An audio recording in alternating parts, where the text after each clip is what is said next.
Hello, and welcome once again to Escaping Dystopia. My name is Wah, and I'll be your host today. Been a little while since we've been back on the air. Over a year, I think, actually, since we've done an Escaping Dystopia Raw live episode, which is always fun. I don't do a whole lot of stuff on YouTube. I was used to doing this in my walled garden previously, so we're stepping out of the place. Welcome, new viewers. Always fun. So, what do we do here? Normally, I'll run through basically what I'm going to be talking about for the show, and then I'll start talking about it. I've got the chat open. If you want to say something, feel free. As always, this is going to be basically maybe 20, 30 minutes of talking, and then we'll move on. Hopefully this is coming through all right on the other end. If there's any issues with the audio or whatnot, we'll see how that goes. Let me check real quick.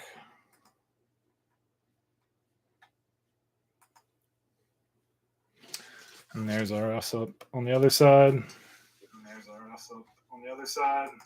All right. Sounds like it sounds good. Cool. All right. So what are we going to talk about today? Well, the war. First off, Mr. Putin over there in ye old Russia has decided that he just can't wait any longer and is going to take Ukraine for the Federation. So we'll be talking about that. COVID. Looks like we're doing the change here from our pandemic to an endemic. And so that's got to happen. We'll see how that goes. And then a little bit more talking about crypto, tying these all back together. And there's been some really fun stuff that's happened over the last few days on that. And also over this last year, which is mainly what I've been talking about, which has been an interesting thing. So boom, boom, boom. With all that, let's get going. So World War Tuesday. Tuesday was February the 22nd. 2022, which was a Tuesday. The day after Tuesday, we moved into this new world that we now all inhabit, where Russia has invaded Ukraine. This is a big deal for anybody who wasn't alive back when this happened in the 1930s. And we'll see how it's all going to spiral here for a little bit. This has been a long time coming. I've been following international politics since the 1900s, and the downfall of the Soviet Union and then what the plan was after that. And most of this time, it's been the same guy. And I think now he's at the point where, well, as they say where I'm from, shit or get off the pot. And so I think he realized that the timing wasn't going to get any better. The chances of him having another puppet in the Oval Office is unlikely. If you haven't watched my show for the last 4 years or so, when I did shows every week and stuff for a long time in the first part of the Trump administration, you may be unaware of how clear it was that he was owned by Mr. Putin. That's all since come out, which has been one of the things that's been wild about this over the last little while. I mean, he was literally impeached for trying to extort the president of Ukraine to make up dirt on Biden's son in exchange for military aid. And that was that's what the whistleblowers started. We had whole hearings about this. We have the transcript of the call. This is not a question of fact, right? And now Putin has invaded Ukraine. I don't think that from his calculations, it was ever going to get any better as far as the possibility for it, but it's gone very poorly. And this is one of the things that's really kind of been amazing about this last week. Now, I have as much access to information as the rest of you folks out there in the public. But from what it looks like, things have not gone very well for the Russians in their invasion. Now, the ability of Ukraine to resist forever is, of course, unlikely. But the question here isn't always that kind of stuff, right? It's how much do you have to commit to achieve your goals, and how much does that cost you in other places? So the international response to this has been pretty amazing. I can only credit President Biden. And again, this has been one of the reasons I haven't been doing a show about politics for the last year or so, is because we've got adults back in control who actually respect the concept of our democracy, the very notion of our democracy. Recall the second time that Donald was impeached. It's because he had a whole bunch of mob of morons, storming the Capitol because he wouldn't admit that he lost the election. So we have this kind of issue here with the state of our U.S. democracy, and the fact that even like a week ago on Fox News, you had Mr. Tucker Carlson, something, I think that might be his name, repeating literally Putin's talking points regarding Ukraine and why them as a democracy making their own decision on which allies they would have was a mortal peril to the Russian Federation. And that's not the first time that this kind of stuff has happened, and it's not, new or anything particularly different in that sense. So it's been tough over the last few years to watch this happen and now watch it all play out and see what's been going on. So going back to how things are going for Russia, it's not going well, right? And so there's a lot of stories. The question is how, accurate any of these stories are when we're this far away from it, right? And the ability to parse between what is true and what is, not as true per se, right?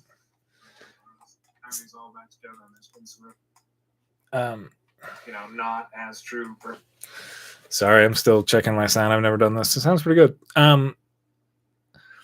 So a lot of the reports that I'm seeing about Russian tanks or troops running out of gas, a lot of people abandoning a lot of the psychological just the basically psychology of the Russian troops, a lot of conscripts that didn't know that they were planning to invade Ukraine and are now there. There's a lot of stories like these out there on the social media, which is absolutely catastrophic for Russia. And the fact that Russia hasn't actually started to take over some of these major cities is also really big. Personally, I think a week from now, which would be about 10 days into the invasion, we'll see how it's going to play out a little bit better. Russia is really being isolated. The Biden administration has, again, done a wonderful job on the diplomacy side of this by basically forecasting every single one of Russia's moves as they moved up into the invasion. It both set up this situation where they're saying very confidently this is about to happen, and then Russia being like, oh, I don't know what you're talking about, man. And then all of Russia's allies here in the US then being like, gosh, you Biden folks, you guys are just so mean, and just media just pushing for war, and all these people had all these horrible takes. And this went on for a couple weeks. And so by setting that out and being very clear, the U.S. intelligence services and the Biden administration did a really, really good job setting up the world to all work together to be able to stop Putin. And that's what it's going to take to really do this without the whole world having to world war it. So that's been great to watch. And it doesn't take long to think what the situation would be if Donald was still in the Oval Office, right? I mean, just like the guy who flat out, in Helsinki got down on his knees for Putin, who spent his whole life, he never criticized the guy once, still continues to heap praise on him. The cutoff of the oligarchs' funds in the US, I think, is going to have a material effect on the Trump organization. So we'll see how that all plays out. But I expect them to have some more financial difficulties sooner rather than later as a result of this. Washing that money was a big part of what they were doing for a long time, as their financials have indicated. On the other side, we'll talk a little bit more about some of what we can do to help Ukraine here in a little bit, which is literally send them some money. We're going to talk about crypto later. I'll put some addresses when I post this full video for their Ethereum and Bitcoin wallets. You can send them some cash. I'm actually editing a video on how to do that with some Osmo stuff later. If you're not into crypto, that's not going to make any sense, but watch my other videos and then you can see that. I think it's important to do that now because I think, like I said, this next 10 days is incredibly important. The Russian army doesn't appear to be well equipped. Their logistics don't appear to be good. Cutting off Russia from the international community will make their ability to fight a prolonged, expensive war impossible. I don't know how they're going to do it without direct, huge backing from China, which I don't know if China is going to really step up and do. China abstained during the Security Council vote that I watched the other day. Anybody who's surprised about how that vote went down or how the UN Security Council is set up, it is what it is, right? And that's the situation we have. I loved Ukraine's play to be like, you guys aren't even USSR anymore, and you guys agreed to not invade us when you took over their seat on the Security Council, and now you've invaded us, and now you're vetoing a condemnation of that. So it's better to have this talking and to go through the motions and get everybody on record and to make sure everybody knows where everybody stands. That has been wildly important for setting up the sanctions as well, right? And cutting off this malfeasant actor from the network, which again, as I get into the crypto stuff later, and even the COVID stuff, that's kind of the same issue. So I think we've got 10 days to see really how this is going to play out, but I can't see how Russia's going to have the resources to convert Ukraine long term.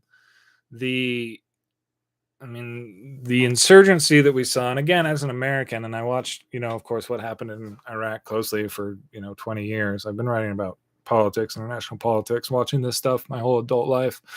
Like I said, from the 1900s. It was pretty intense there for a couple decades, and then this last summer we're finally done. And now, and so one of the things that I've noticed quickly about this, right, is if the Iraqis and if the people that we had invaded there to depose their ruler, right? So even if you think about it now, right, even if we were to invade Russia, right, and say, oh, we're here for regime change, a lot of the Russians would fight us not because they like Putin per se, but they just don't want other people in their country telling them what to do, and it's a very clear and straight cultural understanding.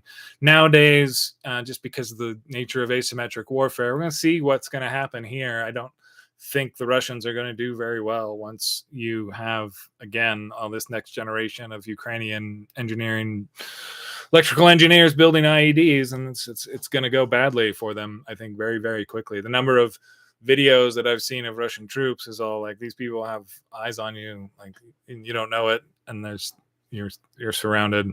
It's going to go very badly for them, I think, as far as any occupation goes. And so the U.S. couldn't even do this in Iraq, and then we were, deposing this, bad guy, whatever. That was I'm not defending that logic in the slightest. And even then, the Iraqis were like, no, we hate him, but we don't want you here. Get out. But they couldn't talk to us in English, right? And so having the Ukrainians being able to respond to the Russian occupying invading forces in their native tongue and just tell them off, I can only imagine how horrible that's going to be for morale for the Russian soldiers. You have the Russian people who are now going to lose, so much of their value because of the stock market, and all the Russian economy is going to fall apart. So there's going to be a great deal of pressure on Putin very, very soon, very, very quickly. Over the next week, there's going to be a great deal of pressure on their army to be able to produce and show up and do stuff. Whether or not they're going to go nuclear and how far they can go with that, I don't want to really think about too much. As a Gen Xer, grew up under the threat of nuclear war. Hey, now you guys in school, you get to do like the whole duck and cover for the gunman thing. Yeah, we did that for nukes when I was in grade school. Nuclear war, which is, again, a limited engagement seems much more likely given if Russia fails to have any kind of conventional military victories, but still needs to be treated like they have that big dick energy. We'll see how far Putin's going to push it with that. I do think our defenses against that are not insignificant, and so I'm not particularly worried about a continental U.S. strike if Russia goes totally freaking nuts, but that's super selfish, and so I'm not going to really think about that too much, but we'll see how things unfold over the next week. Apparently, Putin has alerted his nuclear forces, and apparently the U.S. and at least France, I saw, like right before I started doing the show, have told their citizens to get the fuck out of Russia. Moving on to COVID. So our next thing, so this Tuesday, and I had done this a few weeks ago. I was like, well, COVID sucks. It was horrible, but we can't be in the same place forever. We have vaccines now. We have decent medical treatment. Tuesday was Tuesday, that fateful Tuesday that I've mentioned a couple times. That was what kind of my forethought looking. This is the end of the pandemic. I have some children. They've been in school. They've been wearing masks. They took them off a week before that. My family has been vaccinated, which again, I'm going to keep telling people because I'm not in the slightest bit ashamed about that kind of stuff. We actually then got Omicron. And so I then went to a large public event a few weeks ago, basically because it's like, all right, we cannot, live in this place forever, right? And so again, we have vaccines, we have a much better understanding of this disease a few years in. So now it's time to try and open up, and we move from the pandemic, which is this uncontrolled, disease killing everybody and lots of people. Which again, COVID killed. It's going to hit 1 million people this year, 1 million Americans. I mean, it's the numbers are so mind blowing. It's mind numbing, and it's been that way for a while. The deal with so many of the southern states with Republican governors that have been lying about this for who knows how many people are dying there, have been. And now as we move into this place where there's this vaccine hesitancy in some of these states, and they're going to still get, no kind of technological help against a disease that's killing millions of people. I've covered this a little bit before, and I understand, getting the vaccine, right? And you get this invisible, unseeable, right, thing. That's just this little bit of liquid or whatever, right, injected into you, and that protects you from this other invisible thing that nobody can see. There are various levels of faith in our institutions that build all the way up to accepting that kind of stuff. And one of the big things that I talked about in my old show a lot was the breakdown of faith and trust in our society. And that's happened so much so that we were just almost incapable of dealing with this pandemic. And we have this, war. And, half of the Republican Party is like, oh, yeah, Putin. Oh, Putin's actually bad. Putin's bad. We don't really necessarily like him. Well, actually, some of us like him more than our. And there's a lot of. So anyway, this breakdown of trust is that's what prolonged so much of the pandemic and made it so difficult to even deal with all of the things that happened. But with that, at a couple years in, that was, again, part of the whole point of trying to deal with this as a society. So we had time to build defenses and have some of these vaccines and watch these variants change and see how this disease progressed around the globe. And now I think we've got a decent handle on it as a society. The people who can't adjust their understanding based on new information have a very difficult time with us. And it's so frustrating to watch that kind of stuff happen, but I don't worry about it too much. Like I said, the unvaxxed still going to be facing some serious issues for a little while. And I wouldn't doubt that we'll see deaths stay high and above 1,000 a day for another month or two. It's been over thousands a day for months.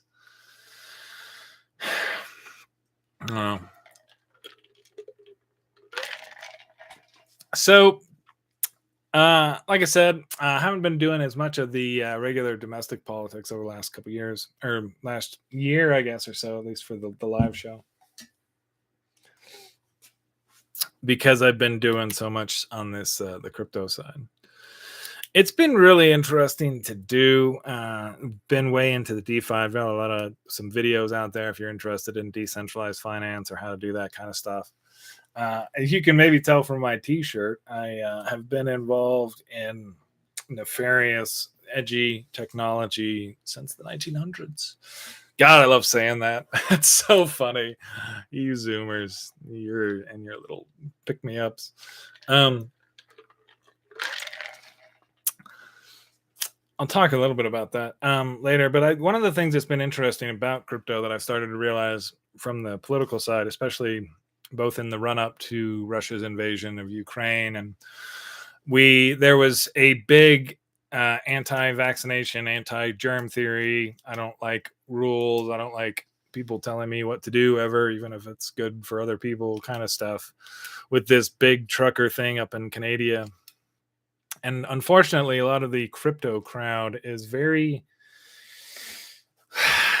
well, and my understanding goes back to Bitcoin, right? And Bitcoin, when it first came out and started, everybody was talking a bunch of crap about it. And there's a lot of people who are unbanked but had access to resources and generally are frowned upon completely and utterly by society. And they have very white supremacist leanings. And there's a lot of people like that who are in the crypto crowd, and a lot of weird conspiracy people who were in Bitcoin early. And so the crowd from that side, if you were to do like a nice full breakdown of Bitcoin owners as far as people who you would think are rational people, it's probably not quite as large as you might think, which is difficult, right? And it's the crypto whole universe is very, very odd, but seeing how close up, a little closer up, how much it skews to some of this weird conspiracy stuff. I mean, again, you have folks whose entire livelihood depends on this cryptography science, and then, you know, applied germ theory. And, what we did to create these vaccines is people who have also studied, really difficult problems for over a decade and then become expert at it and figure out how to apply these things to the real world, which is how we get these vaccines that have shown these amazing effectiveness against these brand new diseases. And then this weird crossover, this inability to actually respect people who've spent a decade studying a different science than the one that you rely on. It's odd. But I guess as someone who kind of didn't do either of those sciences and so has the respect for folks who do both, specifically, it's been interesting. I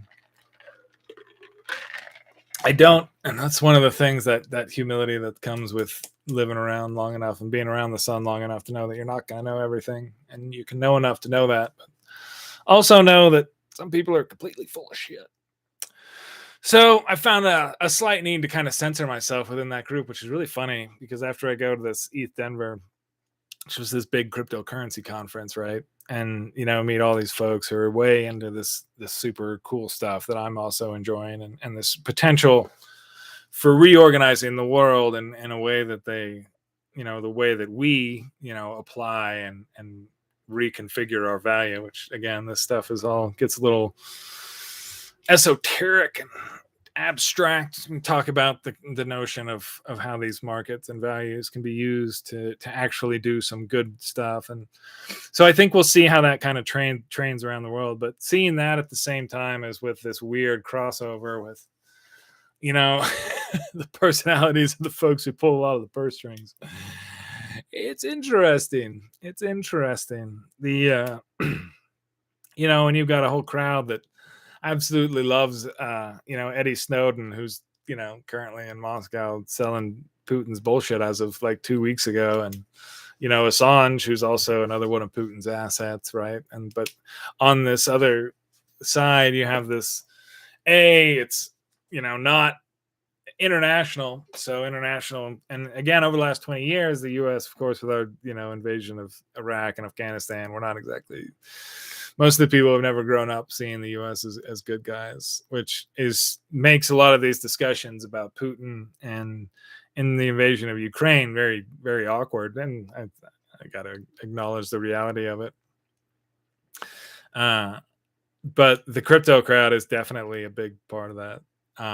Although it's been great, again, to see everybody kind of come together against Russia and against this idea. And so that's going to bring us back around to our end thing here. I do think that the people of Ukraine are going to ultimately not lose. I don't know if it's a rule yet, but I don't know that we have many countries that you've been able to become democracies and then subjugate back into autocracy. Certainly, I don't think of one that's happened in the 21st century.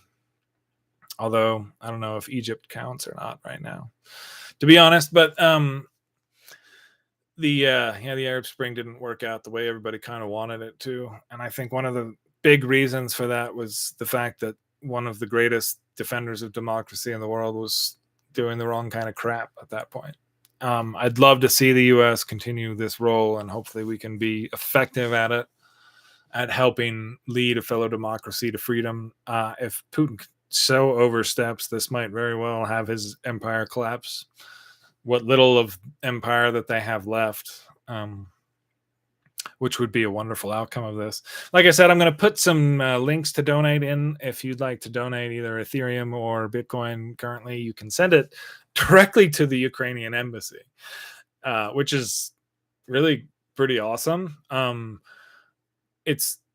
We'll see how this all plays out. I'm curious. It's been like $20 million over the last couple of days for crypto that's been sent to these couple addresses, and the ones that I'm verified have been verified. This decentralized world that we live in is amazing. It's incredible. Again, I've got the Napster shirt on, and I literally did get this from Napster when they were an entity, the original one, like the Universal Jukebox. But I also will hold this as, and one of the reasons I keep this is as a reminder, right, that the technology is not inevitable and it doesn't always just win, right? The rules and the laws, they end up mattering a lot in this stuff, right? We don't have the real actual decentralized Napster anymore. It doesn't exist. It was destroyed legally, financially, completely. So while there's this war for democracy going on right now in Russia, there is the possibility that they can lose. And so that's why we need to fight and fight hard and do what we can to help.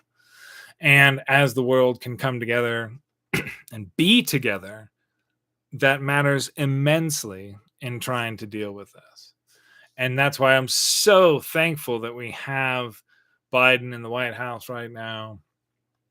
Someone with more than my lifetime's worth of diplomatic experience, which again, you see with his complete lack of drama and dealing with a lot of this stuff. But the ability to bring all our partners together and work and make sure that, you have those, you have those ducks lined up in that row before it's time to go quacking. So we'll see this next week. Like I said, we might do another show next week, but I had wanted to have enough stuff talking about this. I do think Russia has about a week or so to really either establish dominance or start to anticipate some extremely catastrophic outcomes. I can't imagine how long their economy is going to be able to hold without essentially having to give control to China. So we'll see how that plays out. But I would encourage you in any way that you can, anybody who watches this, to fuck Putin in any way that you can and help. And I'll put up some links and stuff in the details for the show. So thanks for everybody for coming out. That's pretty much it. That's what we do around here. Nobody usually watches, so I'm fine with that. I just like to get it out because then I have it for later when I need it. Y'all have a great week, and peace will ultimately prevail. There's no way that war can continue. Inevitably, it eats itself. So, but you gotta smash it when you see it. Man. All right, peace out. Take care.